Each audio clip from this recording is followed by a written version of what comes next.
De l'écoquartier de l'étang à la biodiversité du bois de la Grille, en passant par le Lignon, Vernier multiplie les initiatives pour allier innovation, environnement et qualité de vie.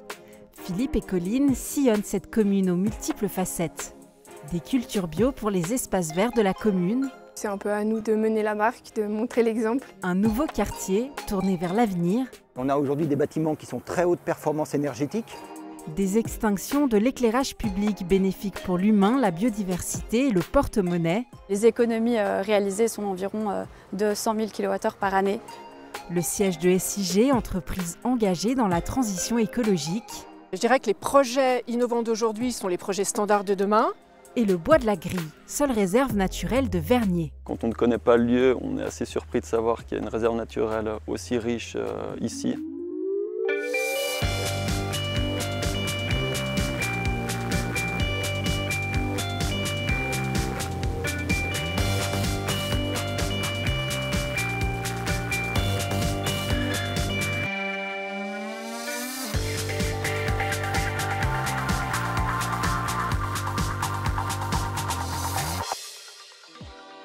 Depuis le printemps 2024, le service des espaces verts de la ville de Vernier est certifié BioSuisse pour ses cultures.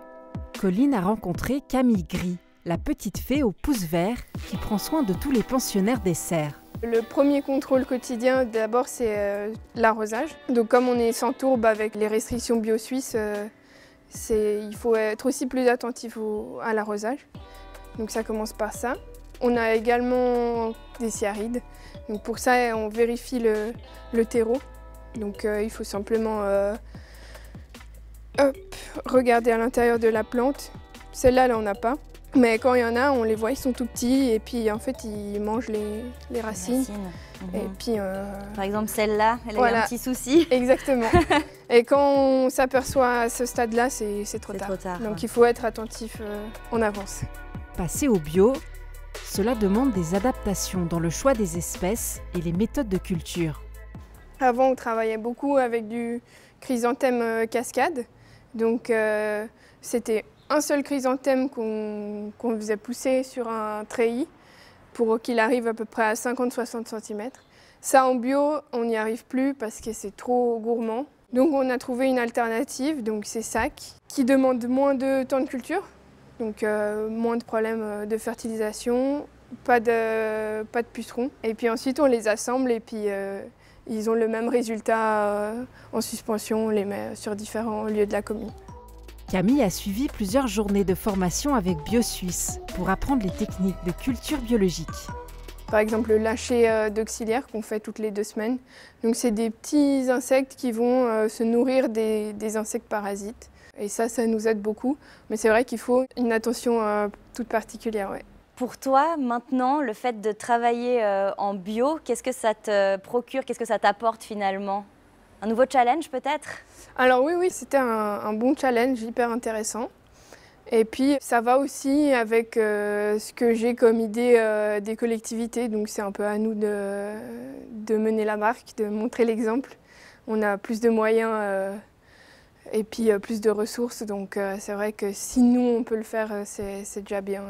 Nous on ne commercialise pas nos plantes. Donc on a moins quand même d'exigences sur la plante finie qu'un producteur qui vit de sa commercialisation.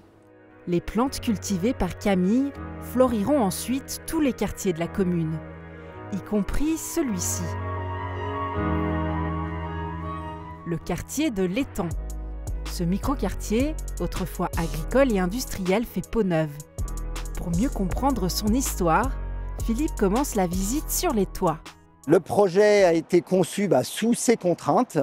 On le voit, le site initialement était un site assez nerveux, avec la présence, la vue, la perception, le bruit de l'autoroute.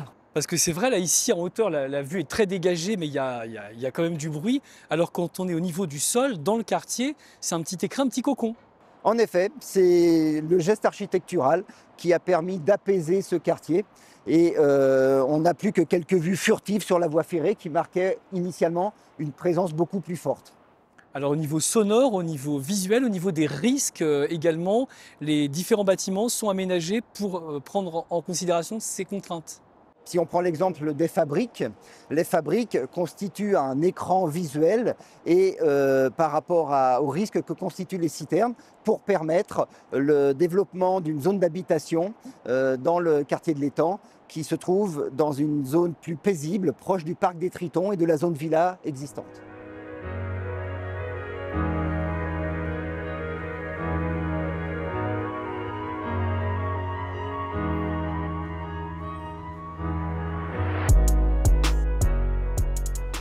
Je suis étonné par la beauté, la qualité et surtout la quantité de fruits et légumes que vous avez. Qui s'occupe de ces jardins potagers? Alors on a développé ces jardins potagers avec la société Légumes Perchés. Le concept intéresse différents acteurs, les habitants, où ils sont simplement coachés, c'est eux qui cultivent, les restaurants, les épiceries du quartier de l'Étang, où là on est dans un type maraîchage, où on leur remet dans le cadre de conventions les produits, et également les entreprises, où là aussi les employés peuvent mettre la main à la terre dans le cadre de team building ou autres que souhaiteraient offrir les sociétés à leurs employés.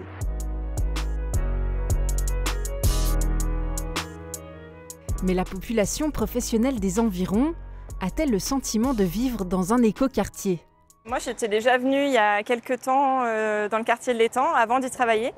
Et j'avais vraiment trouvé que c'était un quartier où on sentait qu'il y avait de la vie et très agréable de s'y promener. Et puis après, dans le quartier en lui-même, ce que j'ai constaté, moi, c'était vraiment ces espaces verts très présents qui permettent de garder un peu de fraîcheur. Et aussi les brumisateurs qui sont assez rigolos, où les enfants aiment bien, aiment bien passer un peu de temps.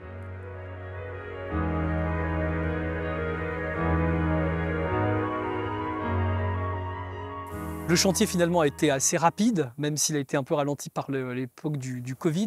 Vous avez fait attention aussi à l'usage des matériaux lors du chantier? On s'est efforcé de revaloriser un maximum de matériaux, tant les matériaux de démolition que les matériaux terreux des terrassements qui sont revenus sur le chantier sous différentes formes, pour des encaissements de voiries, des remblais, des bétons recyclés. Et il a fallu également répondre aux exigences des plans climat au niveau énergétique dans le bâti? Le maître d'ouvrage a fixé des objectifs ambitieux au-delà des standards actuels. On vise 2050, la transition énergétique pointée par la Confédération. Et on a aujourd'hui des bâtiments qui sont très haute performance énergétique. On a une mobilité aussi qui est attentive à ces consommations énergétiques et émissions de gaz à effet de serre avec une mutualisation des places de parc. 2600 places vélo sur le site, dont 2000 dans des locaux fermés. Donc la part est belle pour la mobilité. Et aujourd'hui, quelles solutions permettent aux résidents de ce nouveau quartier de mieux gérer leur consommation d'énergie et d'eau? Et à niveau, par exemple, le gaspillage de l'eau, que ce soit l'eau chaude quand on fait la douche. Donc avoir, je ne dis pas que je ne regarde pas tous les jours, mais par exemple une fois par mois, et ça nous permet de savoir, faire une comparaison, combien on dépense l'eau chaude, l'eau froide, à niveau d'électricité pareil. Donc c'est vrai que ça nous change un peu le quotidien. Après, si vous allez dans les consommations, par exemple, moi-même en tant que locataire, une chose c'est bien parce que là vous avez l'heure, vous avez jour, semaine. Et là, par exemple, si vous avez un doute, s'il y a une facture par rapport qui est plus chère que le mois précédent, là vous pouvez un peu comparer pourquoi et comment vous avez le mois à l'année. Ça c'est très bien. Le quartier de l'Étang s'est donc réinventé de fond en comble, à l'exception de ce petit coin de nature à l'origine de son nom.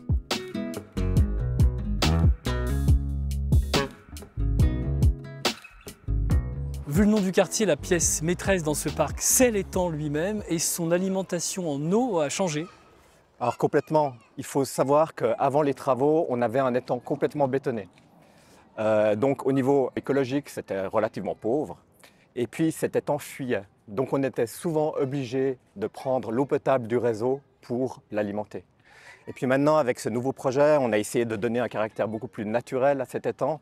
Et puis pour son alimentation, en fait, ce qu'on souhaite, c'est qu'il soit alimenté par les précipitations, des précipitations directes à partir des pluies, mais également des précipitations tirées des eaux de ruissellement qu'on va chercher, par exemple, du côté des jardins familiaux qui se trouvent juste à côté de nous. Ce parc a changé de visage, mais il conserve son histoire et on y retrouve quelques arbres remarquables. Alors tout à fait. Il faut savoir que le parc de l'étang date de la fin du 19e siècle. En fait, c'est un Russe d'origine arménienne qui s'est installé sur ces terres. Il a acquis en fait ce terrain-là et puis c'était un passionné de botanique. Donc il a décidé de créer un parc privatif.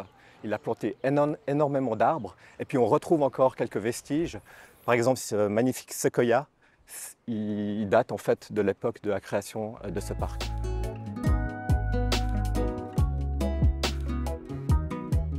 Au milieu de toute cette modernité, il reste un lieu à Vernier, un peu hors du temps, qui rappelle le passé agricole du territoire.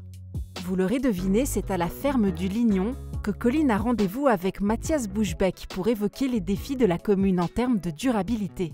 Vernier, c'est une ville qui est durable depuis quand même pas mal d'années, une bonne vingtaine d'années. En 2004, justement, il y a eu ce label Cité de l'énergie. L'idée aujourd'hui, c'est de continuer dans cette voie, d'aller toujours vers plus de durabilité. On est inscrit maintenant depuis une vingtaine d'années dans la durabilité et on axe ça autour de 2 axes. C'est-à-dire d'abord, c'est le plaisir. La durabilité, ce n'est pas une contrainte, c'est un plaisir. Quand on rénove un bâtiment, on a plus de confort thermique. Quand on fait du vélo, on a du plaisir à faire du sport. Et puis le deuxième axe, c'est la transversalité. C'est-à-dire que dans l'ensemble de nos activités, aujourd'hui, on réfléchit pour qu'il y ait de la durabilité dans tous les domaines des activités de Vernier. Vernier, c'est une grande ville, la deuxième en termes du nombre d'habitants de Genève. Il y a aussi beaucoup d'industries et vous êtes assez ambitieux au niveau de vos stratégies énergétiques. L'ambition, ce serait d'atteindre une société à 2000 watts. Est-ce que c'est compatible avec la taille de cette cité? La société à 2000 watts, ça fait partie des ambitions de Vernier, de nos exigences qu'on a au niveau du label de la Cité de l'énergie. C'est tout à fait possible de la réaliser, c'est juste se donner les moyens de le faire. Et on l'a dit un petit peu déjà avant, par différents moyens. D'abord en économisant de l'énergie, en utilisant des sources d'énergie renouvelables, en posant des panneaux solaires sur les toits, en travaillant sur la géothermie, et puis effectivement en isolant nos bâtiments, en améliorant leur confort thermique, en diminuant notre dépendance aux produits du pétrole, c'est notre plan climat là-dedans qui intervient, en essayant de substituer toutes nos sources d'énergie à base de pétrole par d'autres sources d'énergie. Une de ces autres sources, c'est l'énergie solaire. Depuis quelques années, Vernier utilise les toits des bâtiments communaux pour poser des panneaux photovoltaïques, comme ici, sur le toit de l'école Émilie de Morzier. C'est une des dernières installations qui a été réalisée justement par les services des bâtiments de la ville de Vernier. Et en 2024, on a réalisé 3 centrales solaires du coup, sur les toitures des bâtiments du patrimoine administratif. Et c'était 3 écoles en fait, dont Émilie de Morzier. Il y a aussi l'école des Ranches et également le pavillon de l'enfance qui comporte une crèche et puis une partie administrative. L'objectif, j'imagine, c'est de pouvoir subvenir aux besoins en énergie justement des 3 écoles. Ça va suffire? Donc la production de ces 3 centrales, ça permettra en fait de faire une autoconsommation à peu près à hauteur de 50% des besoins d'électricité. Et la volonté aussi, c'est justement de coupler ces panneaux à de la végétalisation pour répondre justement aussi à des enjeux de lutte contre les effets d'îlots de chaleur, de rétention de l'eau aussi. Et ça permet aussi en fait d'améliorer justement le rendement des panneaux. L'été, quand les écoles ne sont plus occupées, la production de panneaux solaires est réinjectée dans le réseau des SIG, dont le siège se situe justement sur la commune de Vernier. On découvre ce site industriel qui fait aussi la part belle aux énergies renouvelables, au recyclage et à la biodiversité. C'est un site industriel avant tout, même si on y trouve également les activités administratives. En termes d'industriel, on a de la production de chaleur à distance. On a également tous les stocks et ateliers qui servent à l'entretien des réseaux de nos clients. On a également une déchetterie dans laquelle on commence le recyclage et le tri des matériaux de chantier. Mais on essaye de faire la part belle aussi à la nature. Et avant, sur ce site, on avait du gazon un petit peu partout qui nécessitait beaucoup d'entretien, d'arrosage fréquent. Et on a tout enlevé pour mettre de la prairie sèche. Juste cette action nous a permis d'économiser 5000 m3 d'eau d'arrosage, 5 millions de litres par année. La plantation d'essences locales et adaptées a aussi favorisé le retour de la faune au sein du site. Donc on a aujourd'hui une famille de renards qui vit à l'année sur notre site. On a des faucons, parce qu'on a installé pas mal de nids à oiseaux. On a des martinets également. Toute une faune qui partage les lieux avec nous. Ce qui frappe quand on est sur le site de SIG, c'est la quantité de panneaux solaires installés. Il y en a 7326, très exactement. Aujourd'hui, on a des objectifs très ambitieux sur le canton de Genève qui sont de multiplier par 3 l'énergie solaire d'ici 2030. Donc il faut accélérer la pose de panneaux solaires en toiture, mais il faut trouver des nouvelles alternatives. On s'est tourné naturellement vers les façades, qui sont des surfaces sous-exploitées aujourd'hui. Les panneaux solaires en façade ont l'avantage qu'ils produisent plus en hiver que les panneaux en toiture, sur un créneau horaire plus large, produisent plus tôt le matin, plus tard le soir, et lissent le pic de production à midi. D'autres projets novateurs ont été réalisés par SIG, notamment la première piste cyclable solaire de Suisse, à Satigny. Innover, c'est préparer l'avenir. Je dirais que les projets innovants d'aujourd'hui sont les projets standards de demain. SIG a un rôle moteur dans ce type de projet. Alors oui, ça coûte un peu plus cher par rapport aux projets standards, mais c'est un investissement stratégique et l'objectif, c'est de baisser les coûts à moyen-long terme. Et en fait, cette expertise et cette expérience, on peut la mettre au profit de nos clients. Miser sur les énergies renouvelables se joue également au niveau de la mobilité. Actuellement, 55% des véhicules de l'entreprise sont à faible émission et plusieurs vélos électriques partagés sont à la disposition des employés. Pour certains collaborateurs, le vélo cargo électrique a même complètement remplacé la voiture. Nous avons 10 vélos cargo depuis 2021, ça se passe très bien. Nous avons ciblé des activités assez précises comme les interventions clients, les recherches de fuite et les contrôles d'installation. Le fait d'acquérir des vélos, ça nous a permis de gagner du temps dans le trafic. On diminue aussi le stress entre un déplacement, un rendez-vous et un autre.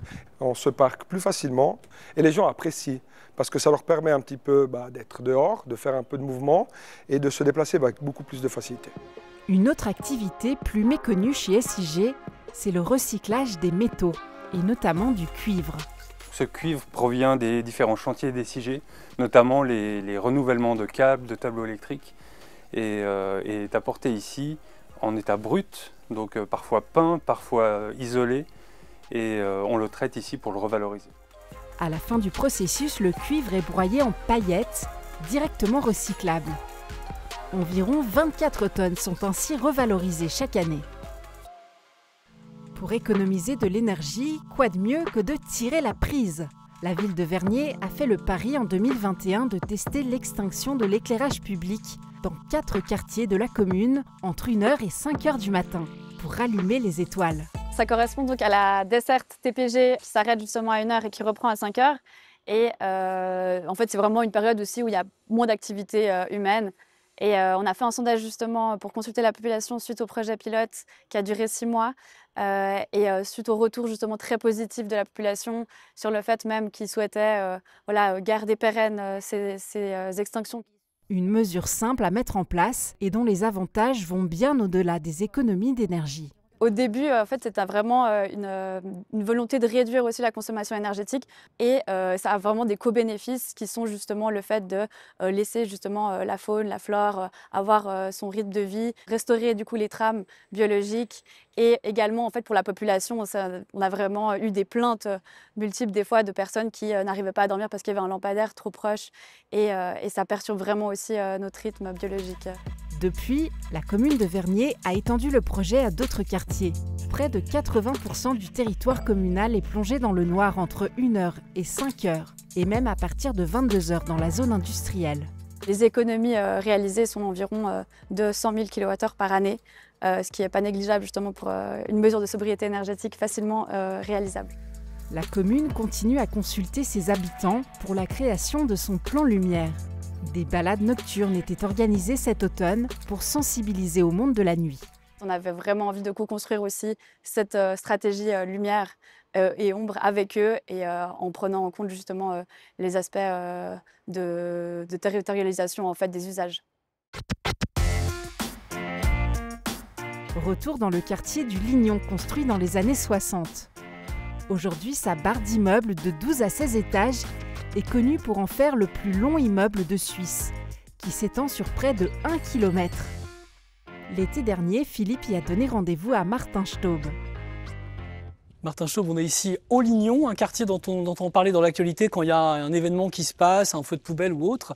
La qualité de vie et les conditions de vie au quotidien ici, c'est très différent de tout ça. Le quotidien que vivent les gens sont bien différents au Lignon. Le quartier était plutôt bien conçu, maintenant il a plus de 50 ans, mais était bien conçu parce que les gens qui y vivent sont entourés de verdure, avec le Rhône à 2 pas et puis entourés de forêts en fait. Un quartier qui a son visage historique, mais qui a également évolué, que vous avez végétalisé. Le but, c'est de faire évoluer le quartier avec ses atouts, mais on est aussi limité par un plan de site qui a classé le site justement parce qu'il est exceptionnel. Donc on doit naviguer entre la volonté de reverdir certaines parties, mais aussi de conserver en l'état les qualités qui ont été reconnues pour ce site. Vernier, c'est une ville qui est en pleine croissance continue démographique, plus de 37 000 habitants aujourd'hui. Comment est-ce qu'on répond aux enjeux de développement durable en ayant une telle croissance démographique avec laquelle il faut composer ? On part déjà de ce qu'on a, des acquis. Comme je vous ai dit, les cités qui ont été construites ont été plutôt bien construites dans l'esprit d'aujourd'hui qui sont les villes au quart d'heure. On parle beaucoup de la ville au quart d'heure, la ville dans laquelle on peut se déplacer aisément pour trouver les facilités. Et en fait, les grandes cités ont été construites largement comme ça. Au Lignon que vous êtes ici, vous avez un centre commercial, vous avez un centre médical. Aux Avanchais, vous avez aussi un centre commercial, des services publics. Donc on essaye de partir des qualités qu'il y a, c'est-à-dire ce qui est déjà fait avec justement beaucoup de facilité, puis on essaye de raccommoder le reste du territoire, c'est-à-dire connecter mieux les différents endroits en mobilité douce, en transport public pour limiter les déplacements. De Vernier village jusqu'au quartier de la fin du XXe siècle ou au nouveau quartier comme le quartier de l'Étang, comment est-ce qu'on donne de la cohérence à tout ça, à toute votre population, alors qu'on est dans des environnements si différents ? On a beaucoup ce mot à la bouche, mais nous on essaye d'y mettre du sens, c'est la participation. C'est-à-dire que dans tout projet, on a l'envie et l'idée de la participation. Et la participation, ce n'est pas juste demander un avis, c'est co-construire, ça prend un peu plus de temps, mais ça permet d'aller de l'avant.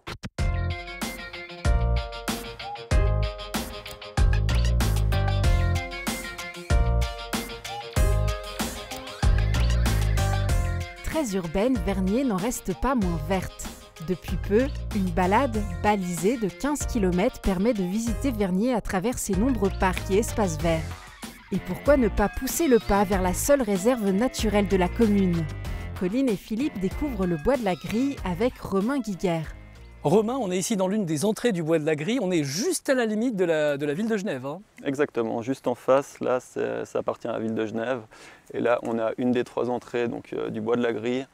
C'est une parcelle qui a été rachetée en l'an 2000 par la ville de Vernier et qui est assez atypique de par son positionnement. Donc on a le Rhône en dessous, les citernes et l'autoroute. Donc quand on ne connaît pas le lieu, on est assez surpris de savoir qu'il y a une réserve naturelle aussi riche ici. C'est une réserve qui est assez petite au final si on regarde, mais qui est très très riche parce que justement il y a différents types de milieux et c'est ça qui fait la richesse de cette réserve en Alors particulier. exactement, on a de la prairie à Moligny, donc c'est assez particulier. On a de la chênaie, de la hêtraie, de la pinède. On trouve juste au-dessus là, une zone où il y a des lys martagons. On a beaucoup d'orchidées aussi.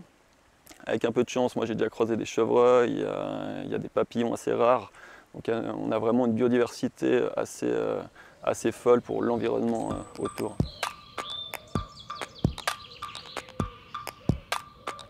Donc là on a un milieu très particulier, donc on a la fameuse prairie à Moligny, c'est les grandes graminées que vous voyez un petit peu.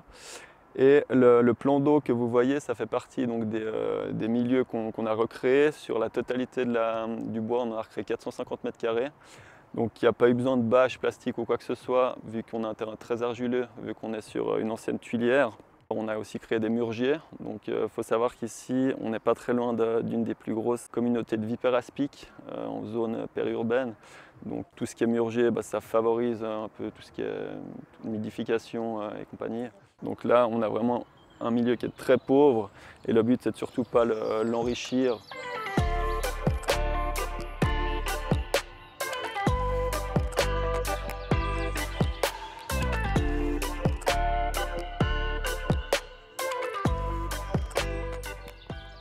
Donc voilà, là on arrive dans une chênaie qu'on a réouverte. Donc comme vous pouvez le voir, il y a des tas de bois à droite à gauche. Donc l'idée, c'est de recréer, pas forcément une prairie à Moligny, mais une prairie sèche qui va amener du coup une autre population d'insectes et tout. et aussi pour qu'elles puissent passer dans les autres prairies qui sont de l'autre côté. Pour qu'on comprenne bien, parfois dans l'intérêt environnemental d'un site, on est amené à couper des arbres. Ça peut paraître un petit peu bizarre. Effectivement, donc il faut savoir qu'on ne coupe jamais d'arbres pour le plaisir, hein, surtout des beaux chênes comme ça. Le but étant vraiment de réouvrir pour qu'une prairie se développe, ce qui va amener une toute autre biodiversité qu'un arbre. On en est déjà entouré. Donc là, on a coupé peut-être une petite dizaine de sujets pour ramener quelque chose de vraiment différent et faire rejoindre plusieurs zones de prairies.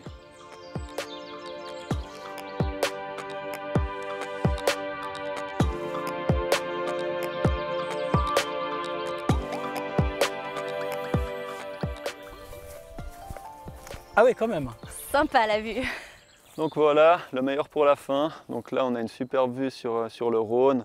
Sur la droite, la Roselière et les Tours du Lignon devant nous. Donc là, le travail qui a été fait en début d'année, comme on peut le voir, il y a beaucoup de rejets d'acacia. Donc il y a encore quelques mois, on avait une strate qui était beaucoup plus haute et puis on n'avait pas une vue dégagée comme ça sur le Rhône. Donc là, les années à venir, notre travail, ça va être de maintenir ça assez bas pour que les promeneurs, quand ils viennent là, ils puissent bénéficier de cette magnifique vue. Nature, village, ville, Vernier est riche de ses contrastes et de sa constellation de solutions durables.